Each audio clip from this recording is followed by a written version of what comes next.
Começar?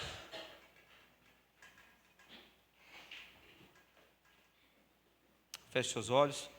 Pai, em nome de Jesus, Senhor, mais um dia te cultuando, mais um dia glorificando o Teu nome, mais um dia aprendendo de Ti, mais um dia tendo o prazer de abrir a Sua santa palavra, Senhor. Pai, em nome de Jesus, apenas uma leitura não resolve, Senhor.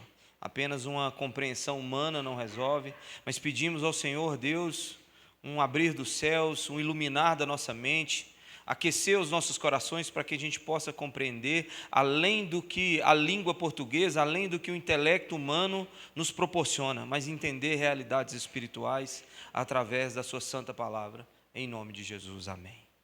Amém. Irmãos, semana passada, o Júnior falou sobre 1ª e 2ª Reis, 1ª e 2ª Samuel. Essa semana a gente vai falar sobre 1ª e 2ª Reis. Em tempos antigos, a tradição judaica diz que era um livro só. 1ª Reis, 2ª Reis, 1ª Samuel, 2ª Samuel, 1ª Reis e 2ª Reis. Era um livro só. Eu busquei hoje, assim, em várias fontes. Eu tenho 2 Bíblias de estudo, parece uma lista telefônica, desse tamanho assim, buscando alguma informação em que momento esses livros se separaram. Se tornaram 1ª Samuel, 2ª Samuel, 1ª Reis e 2ª Reis. Mas verdade é que era um livro só ao longo do tempo. Deve ser para uma forma didática, para a gente poder aprender, entender um pouco mais, se dividir esses livros. Segundo também a tradição judaica, quem escreveu foi Jeremias, mas isso não está muito certo, tá, irmãos? Está mais provável que não. Por que eu estou dizendo isso? Porque se você lê alguma coisa lá afirmando que é o profeta Jeremias, que escreveu 1ª Reis e 2ª Reis, isso não é uma informação muito confirmada assim, dentro da cristandade, dentro da história da igreja, né? O livro de Reis fala dos reis, tá vendo? Já começou hoje assim, com teologia profunda. O livro de Reis fala da história dos reis, começando dos últimos dias de Davi. Na verdade, o 1º e 2º capítulo de 1ª Reis conta a história já de Davi já velho, e ali passando o trono para Salomão, seu filho. E esse livro vai até o final da dinastia, da geração de Davi ali no trono, até o exílio primeiro da Síria e depois o exílio babilônico. O livro de 1ª e 2ª Reis compreende esse período. O livro mostra uma lista de sucessivos reis que falharam, levando a nação de Israel a um desastre. E ao total foram 40 reis. Amém? Então, ou seja, o livro de 1ª Reis e 2ª Reis conta essa história dos períodos dos reis de Israel, certo? Só que o autor, ele gastou tempo mais com algumas coisas que ele achou importante. E a gente vai fazer a mesma coisa, porque dado parte do livro de Reis, só conta o nome do rei, o tempo que ele ficou, se ele foi fiel ou não, e a maioria deles foi infiel a Deus, e assim a morte dele. Mas em alguns períodos, na história de alguns reis, o autor parou e gastou tempo. Aí a gente vai seguir também a mesma ideia. É interessante a gente olhar para o livro de 1ª Reis e 2ª Reis com a promessa de 2 Samuel 7, que Deus faz a Davi, que o trono dele seria, ele sempre, a geração dele sempre iria perpetuar no trono, trazendo ali uma promessa messiânica, que do trono dele viria um rei que iria governar Israel com toda a justiça. Ou seja, uma promessa do Messias. E o livro mostra todos os 40 reis sendo muito ruins, alguns melhorzinhos, como Josias, como Ezequias, mas a maioria deles ruins, mostrando que esse rei ainda não viria, seria o nosso Jesus que estava por vir. Do 1 ao 11, nós vamos ler algum texto, mas a princípio a gente vai nessa dinâmica panorâmica assim. Do 1 ao 11 conta a história de Salomão e a construção do templo. Ou seja, está vendo? 1 ao 11, ele gasta muito tempo para contar a história de Salomão, recebendo instruções de seu pai Davi, que ele deveria ser fiel e obedecer todos os mandamentos.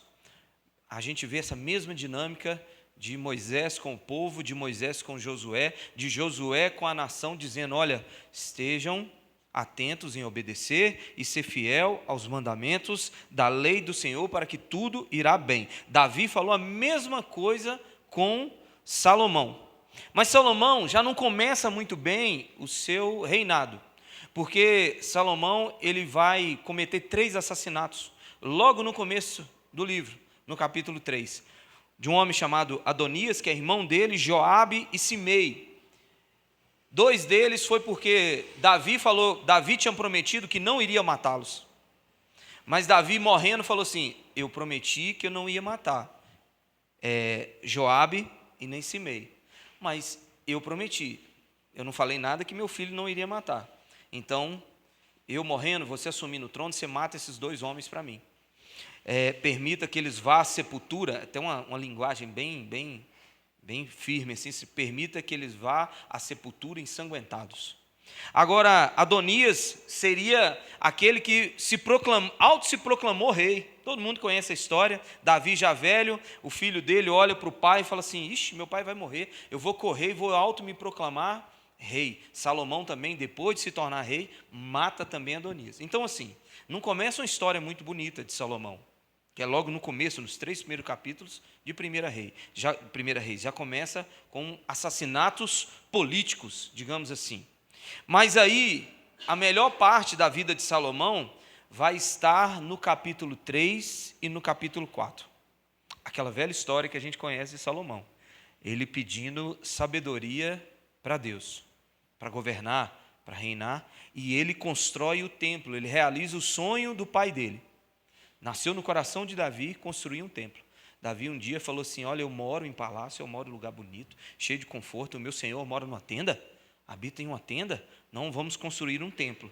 E Salomão assim executa esse plano, que é de construir o templo. E é a melhor fase do rei Salomão, porque logo no capítulo 11, do 9 ao 11, a gente já vê Salomão em um período de declínio. Por quê? Porque Salomão se casa com filhas de outros reis de outras nações, para poder fazer alianças políticas, e por causa dessas mulheres, o texto fala no capítulo 11, por causa dessas mulheres, Salomão é levado à idolatria e a adorar os deuses das terras dessas mulheres, das nações dessas mulheres.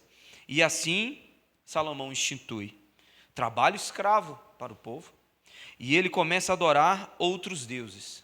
Então Salomão, na sua morte, ele não tem nada a ver com aquele glamour do pai dele, daquela boa história de seja forte, seja homem, seja corajoso, obedeça às leis do Senhor, e ele recebe sabedoria de Deus, e ele constrói o templo, e a inauguração desse templo é uma cena muito bonita de Salomão orando ao Senhor, e a glória do Senhor tomando esse lugar. Ele começa muito bem, mas termina muito mal. Essa é um período que o autor do livro dos reis, de 1 Reis, ele gasta muito tempo, ou seja, do 1 ao 11, para explicar de 40 reis que houve no Reino do Sul e no Reino do Norte, nós vamos explicar um pouco mais à frente agora. Ele gasta 11 capítulos para contar a história da morte de Davi, Salomão e sua ascensão ao seu declínio, até a sua morte. Agora, se a gente chegou até o 11 aqui, do 12 ao 16, Israel é dividido em 2 reinos. Gente, quem já ouviu falar Reino do Norte e Reino do Sul? Já ouviu, né? Quando a gente vai ler o Antigo Testamento, isso é uma coisa que nos confunde muito, porque ali, a boa parte da história do Velho Testamento acontece sobre 2 situações: Reino do Norte, Reino do Sul. Reino do Sul chamado de Judá, Reino do Norte, Israel. Toda vez que você vê uma história no Velho Testamento, está escrito Israel, é o Reino do Norte. Por que isso aconteceu? Porque após a morte de Salomão, lembra que Salomão terminou a vida dele, não no auge, mas um período muito ruim da vida dele. O filho dele, Roboão, assume agora o reinado, e o filho dele agora ele vai reinar, e o pai dele entrega um legado uma situação muito complicada, politicamente e economicamente. Por quê? Porque os impostos muito altos, o trabalho escravo ali cobrando muito, a mão das pessoas pesando muito, a mão do rei pesando muito sobre a nação. E agora, quando ele vai assumir, pessoas chegam diante dele e falam assim: olha, Jeroboão, um homem chega diante dele e fala assim: olha, Roboão, filho de Salomão. Jeroboão chega diante dele e fala assim: olha, vamos aproveitar que seu pai morreu, bora ajeitar umas coisas aqui. Os impostos são muito altos e o pessoal está trabalhando demais. Vamos diminuir? Ele fala assim: daqui 3 dias vocês voltam aqui que eu vou dar a resposta para vocês.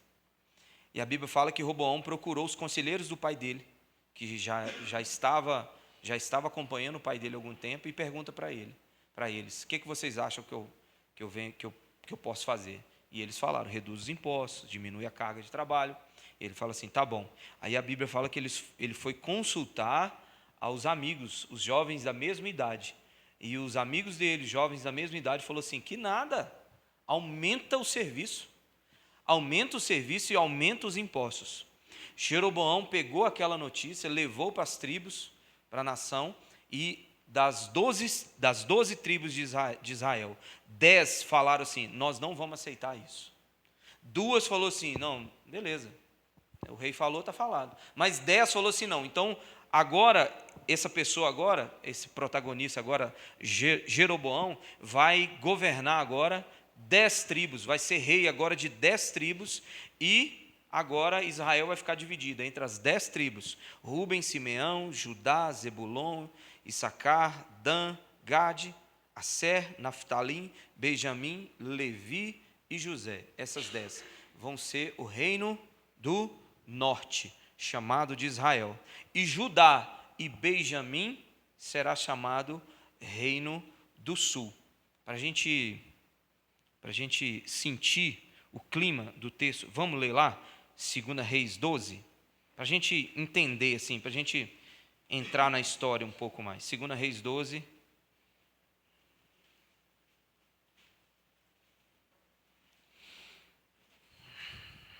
A história começa um pouquinho já antes, mas como a gente já deu uma introdução, contextualizou, vocês vão poder entender aqui.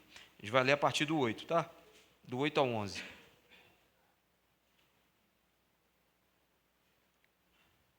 1 Reis 12, do 8 ao 11. Diz assim: Roboão, contudo, rejeitou o conselho que as autoridades de Israel lhe tinham dado e consultou os jovens que haviam crescido com ele e estavam servindo.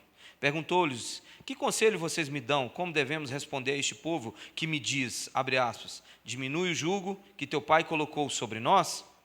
Fecha aspas. Versículo 10. Os jovens que haviam crescido com ele responderam: a este povo que te disse, teu pai colocou sobre nós um jugo pesado, tornai-o mais leve, diz: meu dedo mínimo é mais grosso do que a cintura do meu pai. Pois bem, meu pai lhes impôs um jugo pesado, eu o tornarei ainda mais pesado.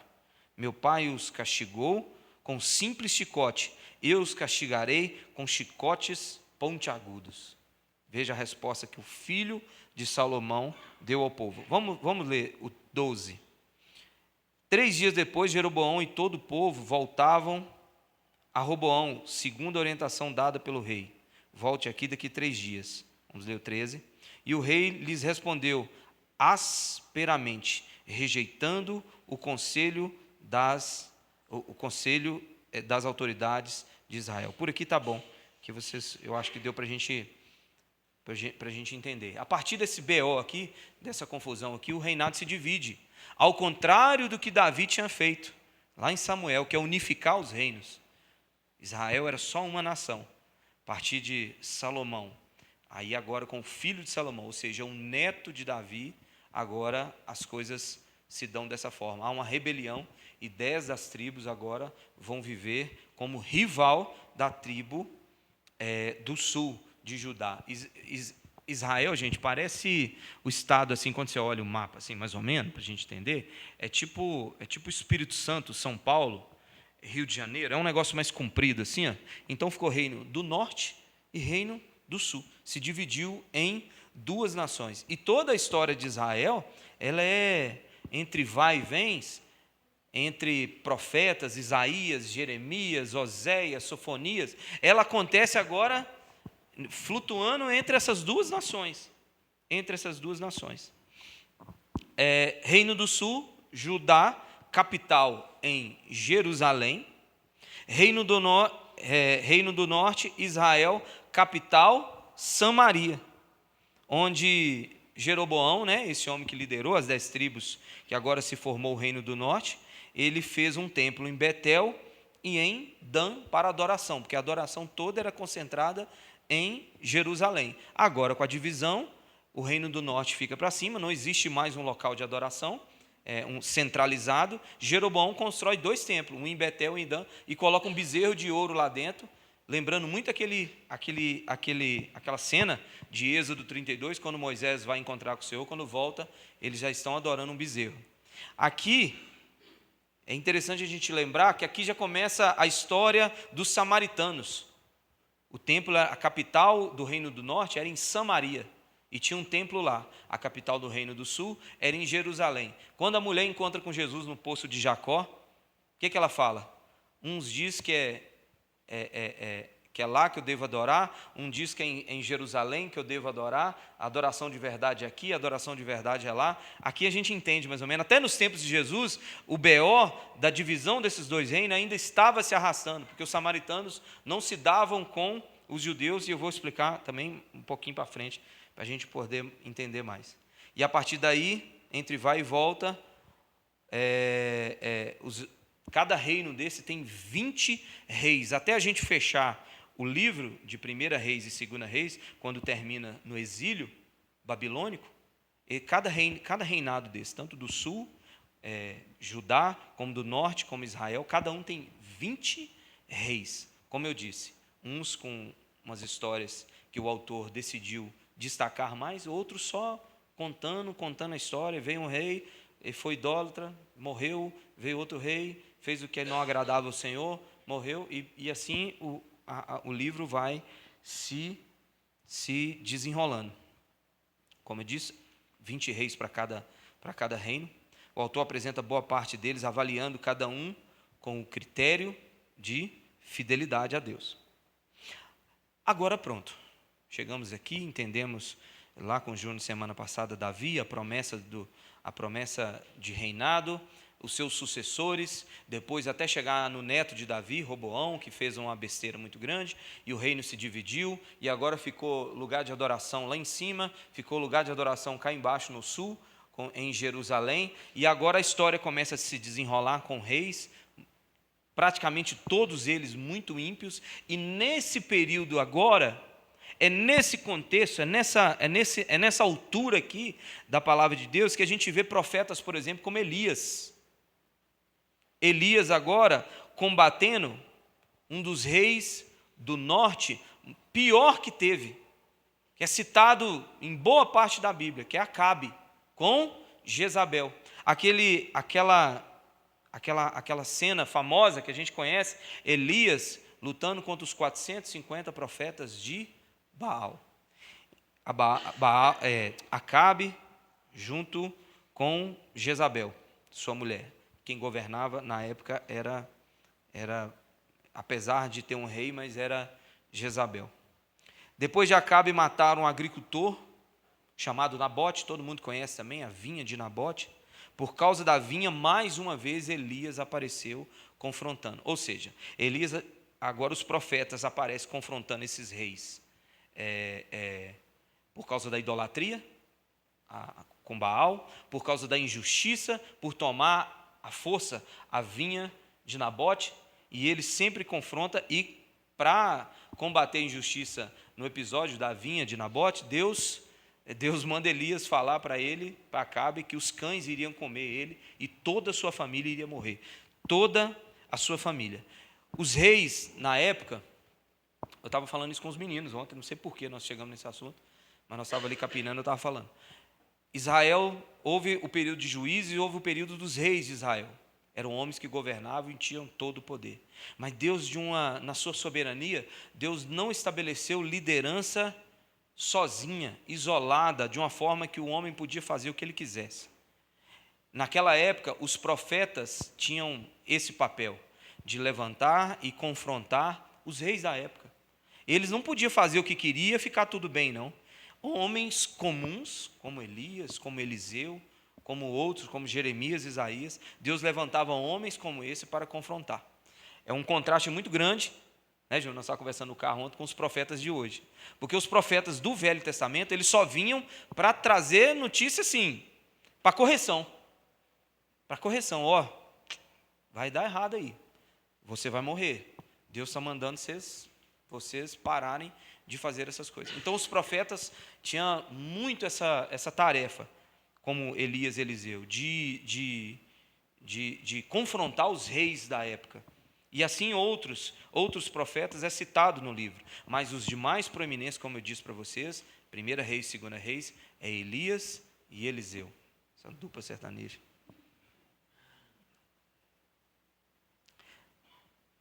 Após esses períodos com Elias, no livro de 1 Reis, onde ele confronta o rei Acabe, e o autor gasta um bom tempo para contar essa história, desse reinado de Acabe e Jezabel, com Elias agora, depois de ele enfrentar os seus 450 profetas, depois de ele confrontar Acabe por ter tomado uma propriedade particular de um homem agricultor, isso aqui podia ser na época do MST, né? Elias podia estar hoje. Tomar propriedade particular. O BO não foi porque as uvas eram especiais e porque Nabote era um cara especial. Era porque era dele. Era uma área dele. Era a vinha dele. Acabe cismou de tomar um negócio de propriedade dele. Deus falou assim, opa, vamos parar. E Elias falou com ele, os cães, você vai morrer pela boca dos cães. Os cães vão te comer. Mas aí nós viramos para o livro de 2 Reis. Agora 2 Reis já divide. 2 Reis já começa com a história de Eliseu. A história de Eliseu. Eliseu pede para Elias uma porção dobrada do seu poder. E a gente vê no livro de 1 Reis 7 feitos miraculosos de Elias. Sendo eles 3 anos e 6 meses de seca por causa da palavra, por causa de sua palavra. Multiplicação do azeite e da farinha na panela da viúva. Eu sempre uso esse versículo aqui para falar sobre dízimo e oferta. A viúva de Sarepta. A ressurreição do filho da viúva de Sarepta. Mandou descer fogo do céu em resposta à sua oração. Chuva depois de 3 anos e 6 meses de seca. Descida do fogo do céu para matar os soldados que vinham lhe prender. Travessia a seco pelo rio Jordão. Eliseu não pediu uma porção dobrada do seu poder? Eliseu, curiosamente, faz 14 milagres.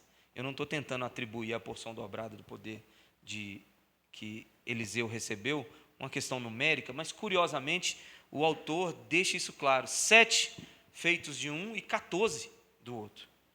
Eliseu agora atravessa a seco o rio Jordão.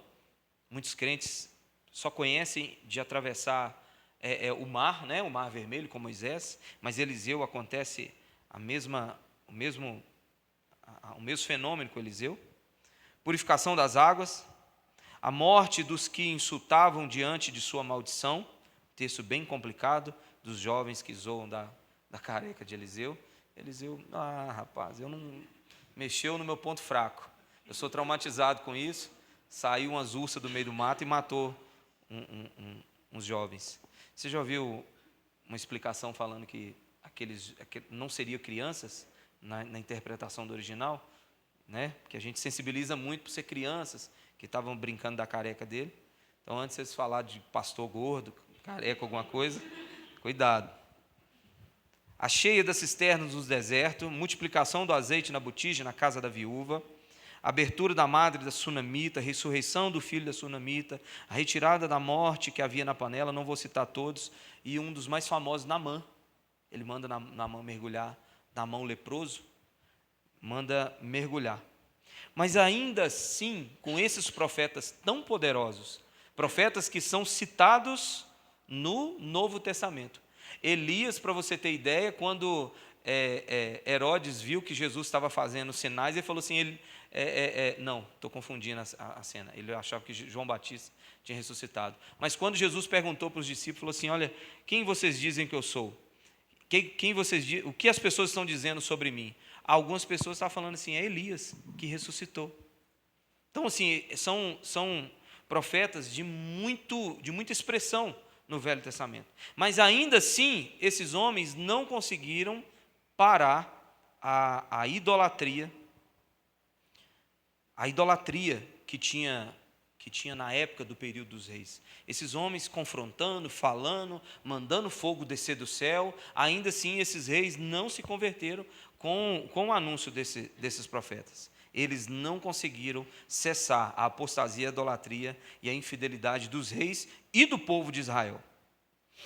Então aí, quando nós estamos chegando nessa parte da história de Elias e Eliseu, o rei Acabe, Deus levanta um homem com autorização de Deus chamado Jeú. Vocês acreditam que eu ouvi falar pastores ligando a pessoa de Jeú com Bolsonaro na época? Depois vocês leem a história lá, cara. É um negócio assim, meio estranho. Mas Deus chama esse homem, um homem corajoso, porque porque Acabe e Jezabel eram muito cruéis, muito cruéis. E assim, ninguém tinha coragem de enfrentar eles. Mas Deus levanta um cara meio maluco. Essa é minha mãe. E eles eram muito cruéis, ninguém tinha coragem. Mas Deus agora chama esse homem, chamado Jeú.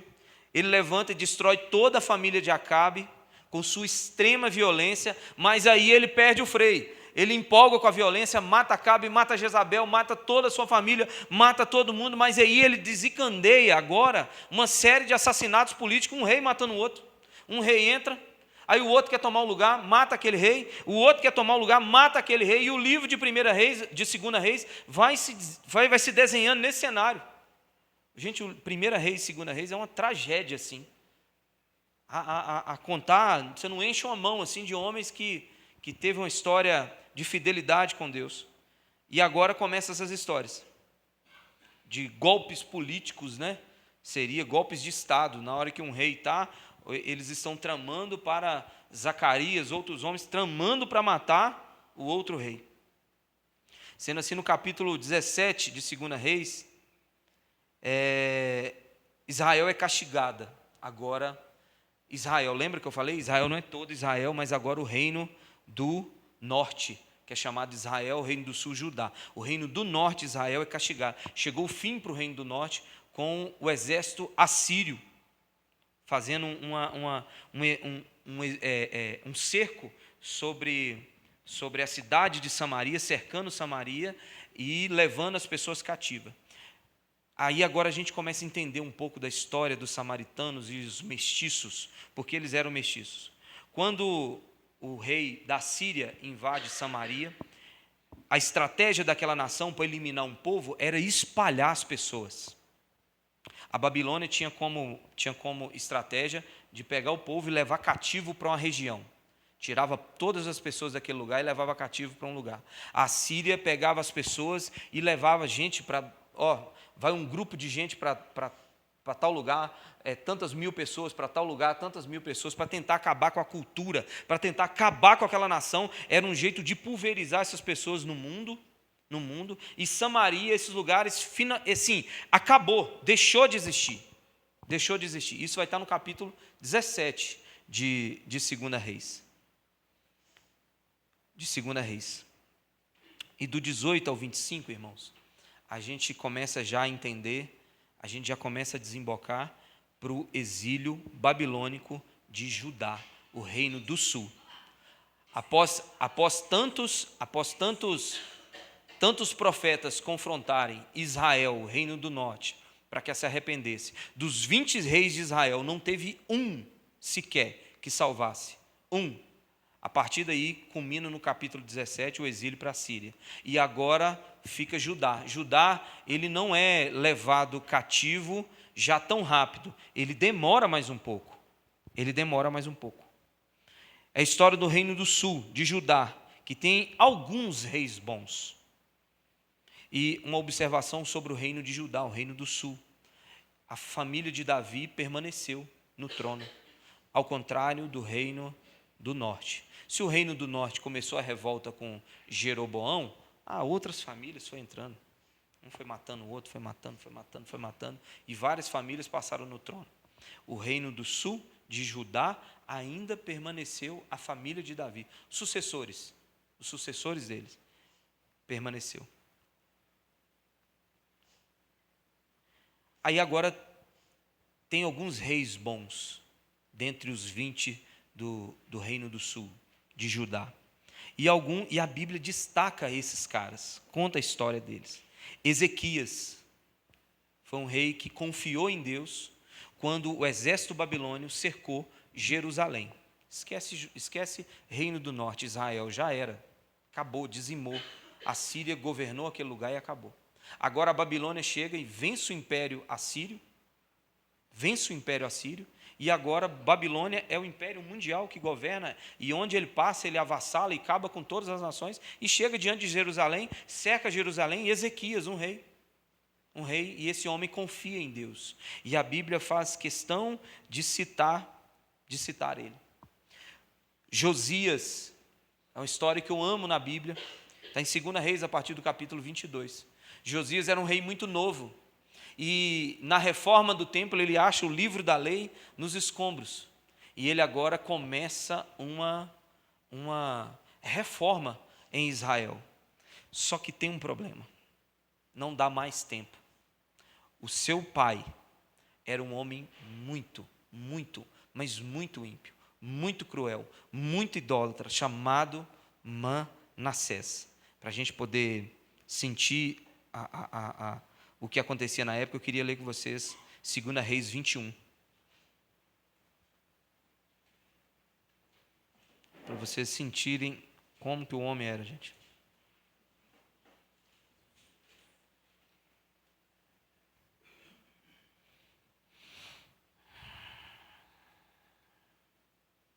Segunda Reis 21, do 1 ao 6. Diz assim: Manassés tinha 12 anos de idade quando começou a reinar, e reinou 55 anos em Jerusalém. O nome da sua mãe era, eu não sei pronunciar esse nome, alguém arrisca? Etzbar.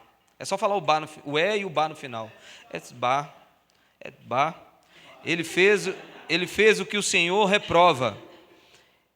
No versículo 2 diz assim: ele fez o que o Senhor reprova, imitando as práticas detestáveis das nações que o Senhor havia expulsado diante dos israelitas. Só uma pausa aqui. Nós estudamos no livro de Levíticos, Josué, Júnior, provavelmente, eu não sei se foi o Júnior que deu essa série, ou o Robin, mas alguém falou sobre essas nações aqui. Preste atenção como é que as histórias vão se conectando uma com as outras. Ele fez o que o Senhor reprova, imitando as práticas detestáveis das nações que o Senhor havia expulsado de diante dos israelitas. Que nações é essa aqui que o Senhor está falando? As 7 nações que, quando Israel vem do deserto para tomar a terra prometida, o Senhor manda expulsar eles não expulsam todos, mas faz aliança com eles. Deus falou assim: esse povo vai servir de tropeço para vocês, é uma pedra no caminho de vocês durante toda a sua vida. Então Israel está reinando aqui, tem outras nações pagãs do lado, influenciando. Já aconteceu de reis, como Salomão, reis se casarem com as filhas dos reis dessas nações. Então, eles eram muito assediados por questões por idolatria, fertilidade, deuses que prometia chuva, Deus que prometia fertilidade, Deus que prometia comida. Então, no versículo 3, vai desenrolar a história e diz assim: reconstruiu os altares idólatras que seu pai, Ezequias, havia demolido. E também ergueu altares para Baal, e fez um poste sagrado para Aserá, como fizera Acabe, rei de Israel. Está vendo? Como é que a Bíblia faz comparação com Acabe? Acabe e Jezabel, gente, é usado até no livro de Apocalipse. Você vê para uma das igrejas que eu não estou lembrando agora, Deus falando assim: eu dei templo para que você tirasse ela do meio de vocês, e Deus denomina o nome daquela mulher como Jezabel, tratando como espírito de Jezabel.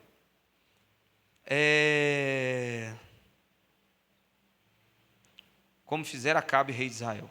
Inclinou-se diante de todos os exércitos celestes e lhes prestou culto, construindo altares no templo do Senhor, do qual havia dito: em Jerusalém porém o meu nome. Nos 2 pátios do templo do Senhor, ele construiu altares para todos os exércitos celestes. O cara, além de idolatria, ele levou a idolatria para dentro do templo. O lugar mais sagrado que podia ter, onde a presença de Deus se manifestava. O cara não se contentou em só ser idólatra, ele tinha que levar para dentro do culto. Versículo 6: chegou a queimar o próprio filho em sacrifício. Praticou feitiçaria e adivinhação e recorreu a médiuns a quem consultava os espíritos. Fez o que o Senhor reprova, provocando a ira. Seu filho, tentando reconstruir, tentando estabelecer agora as leis de Deus, a Torá, tentando trazer as leis de Moisés agora, tentando estabelecer, reformar, mas já era tarde. Já era tarde. Culminou no exílio babilônico. Culminou no exílio babilônico. E o livro de Reis, 1ª e 2ª Reis, é interessante a gente entender todo esse resumão que o autor, em 2 livros, que eram um só, mas se dividiu em 2, ele faz esse resumão desses 40 reis e toda a história da monarquia de Israel. E dentro desse período é que profetas como Isaías, Jeremias, Ezequiel e outros estão profetizando, estão clamando. Jeremias profetizou o cerco babilônico. Quando você vai ler Jeremias está profetizando para o rei da sua época contra uma nação que viria governar sobre Israel. Isaías faz a mesma coisa. Profetiza contra a idolatria, contra todos os problemas de injustiça que existia na época, que acontece dentro desse período dos reis que é chamado na Bíblia. Então, assim, Deus permite que Babilônia invada agora e leve consigo cativa a última parte do reino que sobra, que é de Judá, agora o reino do sul. E agora a Babilônia leva cativa só, não leva todas as pessoas. A Babilônia não fazia isso. Ela deixava as pessoas mais pobres, com menos capacidade intelectual, lá morrendo de fome lá mesmo, e pegava só aquelas pessoas mais intelectas, importantes. E é nessa hora que a gente vai ver o livro de Daniel, quando o livro de Daniel começa. No tempo do rei Joaquim, Babilônia sitiou Jerusalém, e Deus permitiu, e levou Daniel, Sadraque, para Babilônia. O livro de 2ª Reis, ele termina, e se a gente conseguisse fazer uma conexão já direta assim, é só a gente começar a ler Daniel. A gente vai ver esse povo agora sendo levado cativo. Esse é o livro de 1ª Reis e 2ª Reis, gente, que tem muitas histórias de implicações espirituais para a gente, assim, gigantescas. Sabe, eu comecei a me preparar para a SEB na sexta-feira, e eu falei com Deus, eu falei assim, a partir da segunda-feira eu vou me dedicar ao livro de 1ª Reis e 2ª Reis, para poder entender toda a dinâmica, porque era uma ideia do Senhor, que o próprio Deus fosse rei daquela nação. Deus não permitiu, não foi a vontade de Deus inicial que houvesse rei em Israel, mas o povo pediu, e assim Deus criou esse ofício. Ou seja, os reis de Israel não eram um privilégio, nenhum desses homens era um privilégio, mas era um homem colocado ali, naquela nação, com uma obrigação. Ele tinha obrigações para com a nação, de obedecer à lei. É o que Davi falou para Samuel, Davi falou para Saul, para Salomão. Na terceira eu acertei, mais um eu pedi a música no Fantástico.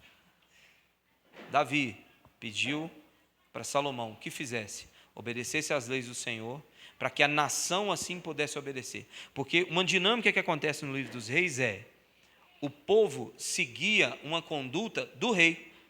A nação estava bem, o rei era idólatra, a nação se tornava idólatra. O rei era infiel, a nação se tornava infiel. E assim Deus vai mostrando através do livro que não era nenhum homem, não foi e não aconteceu isso.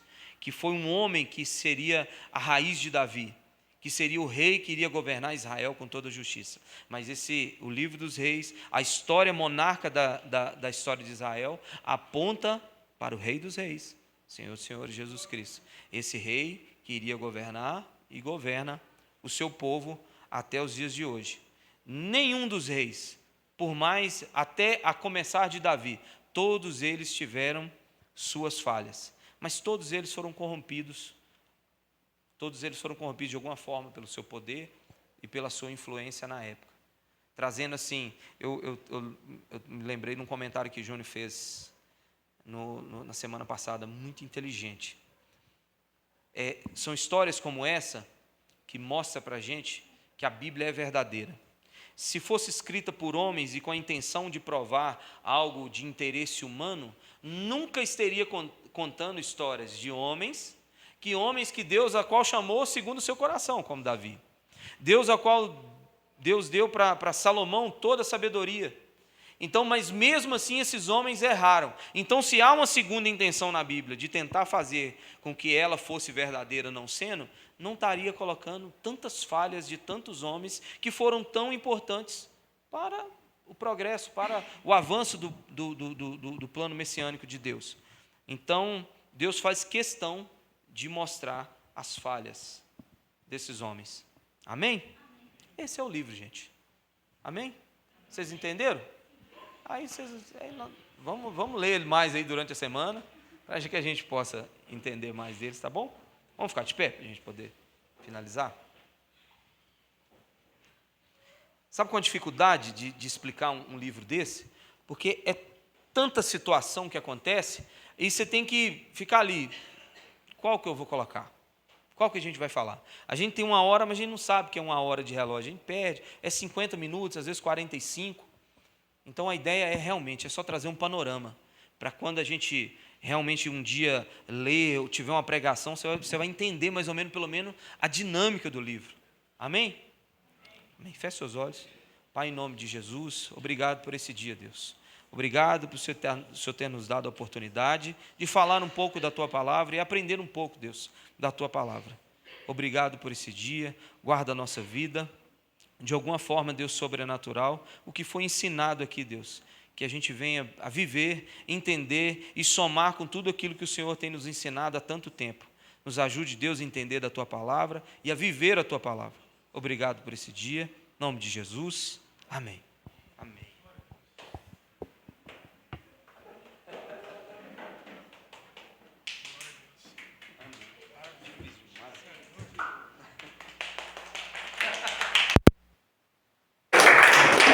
Sempre dá certo. Sempre dá certo.